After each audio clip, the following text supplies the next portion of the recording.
তোমাকে আর আমায় ভালোবাসি বলতে হবে না। ভালোবাসি তো সবাই বলে। তুমি বরং তার চেয়ে আমায় ভালো রাখতে শেখো। কারণ ভালোবাসি বলার চেয়ে ভালো রাখাটা বেশি জরুরি। সারাদিন খোঁজ নিয়ে বোঝাতে হবে না আমার জন্য তোমার ভীষণ সময়। আমার প্রতি তুমি ভীষণ যত্নশীল। তুমি বরং তার চেয়ে 2 মিনিট সুন্দর করে কথা বলে আমার সারাদিনের ক্লান্তি মিটিয়ে দিও। কারণ সবাই যত্ন করে কথা বলতে পারে না। আমি তোমার কাছ থেকে প্রতিনিয়ত দামি গিফট নিয়ে খুশি হতে চাই না।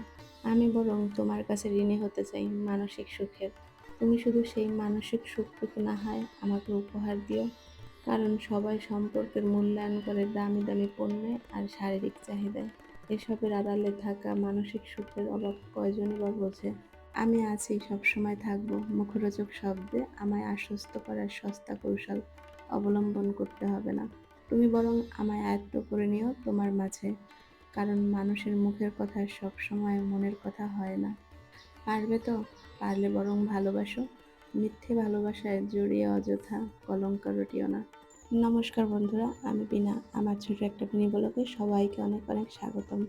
রান্না করার আগে রান্নাঘরটা সুন্দর করে গুছিয়ে নিয়েছি। আসলে রান্নাঘরটা সুন্দর পরিপাটি থাকলে রান্না করতেও ভালো লাগে আর চোখেও শান্তি লাগে। অনেক দিদি আমার এই রান্নাঘরটাকে অনেক বেশি পছন্দ করেন। আসলে আমার কাছে এই রান্নাঘরটা অনেক শখের একটা রান্নাঘর। আমি সবসময় রান্নাঘরটাকে সাজিয়ে গুছিয়ে রাখার চেষ্টা করি। মাঝে মাঝে পারি, আবার মাঝে মাঝে হয়ে ওঠে না। ছোট একটা বাচ্চা আছে তো, জানো তো, বিয়ের আগে না আমি কোনো কাজই পারতাম না। কিন্তু বিয়ের পরে এসে আমি এত পরিপাটি হয়েছি কাজকর্মে, আমি নিজেই মাঝে মাঝে অবাক হয়ে যাই। আমার শাশুড়ি সেদিন বলতেছিল, সেই নরম গরম মেয়েটা যে এত কাজ করবে দেখে কখনোই ভাবি নাই। জানো তো, আমার এই এক হাতে না 50 জনের রান্না বান্না, তাদের আপ্যায়ন করা একাই করতে পারি। এতে আমার কারো হেল্পের দরকার হবে না। আসলে পৃথিবীর সকল মেয়েই না পরিস্থিতি বুঝে পাল্টে যেতে পারে। জানো তো, বিয়ের আগে না আমি কখনোই রান্না বান্নার কাজে অথবা কোনো কাজেই মায়ের কাছে যেতাম না। আর আমার বড় বোন ছিল তো, এজন্য আমার কোনো কাজ করতে হতো না। আর মা কোনো কাজের কথা বলতেও না। বিয়ের আগে সবসময় আমি থাকতাম আমার মতো করে। আমার খাওয়া দাওয়া, ঘুম, বই পড়া, ঘোরাফেরা, মানে নিজের ইচ্ছা মতো চলতাম। সেসব এখন স্মৃতি। এখন কোনো কাজ করার আগে পরিবারের কথা 10 বার ভাবতে হয়। আমার শ্বশুরবাড়িতে আমরা সবাই মিলেমিশে আছি। মানে আমরা যৌথ ফ্যামিলি। আমার শাশুড়ির 4 ছেলে, আমার 2 দেওর, এক ভাসুর। ভাসুর অনেক আগেই বিয়ে করছে, তার 2 মেয়ে। আমি বাড়ির মেজ বউ। আমার বিয়ে হয়েছে এই 7 বছর চলে। এখন তো যৌথ ফ্যামিলি দেখাই যায় না। আসলে যৌথ ফ্যামিলিতে যে শান্তি, আলাদা হয়ে থাকার ততটা শান্তি না। যারা যৌথ ফ্যামিলিতে না আছে তারা এই শান্তিটা বুঝবে না। যৌথ ফ্যামিলিতে থাকলে মাঝে মাঝে মন কষাকষি হয়, কিন্তু আবার সেগুলো মিটিয়ে নিলে সেখানে শান্তির অভাব হয় না।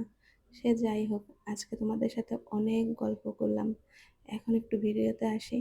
ফ্রিজ থেকে গ্রাস কাপ মাছ বের করে নিয়েছি। আজকে গ্রাস কাপ মাছ দিয়ে উচ্ছে আলুর একটা তরকারি রান্না করেছি। আর হচ্ছে পুঁইশাক আলু আর মাছ দিয়ে একটা তরকারি রান্না করব। এই পাশে আমার উচ্ছে তরকারিটা হতে থাক, আমি এই পাশে হচ্ছে থালা বাসনগুলো মেজে নিই।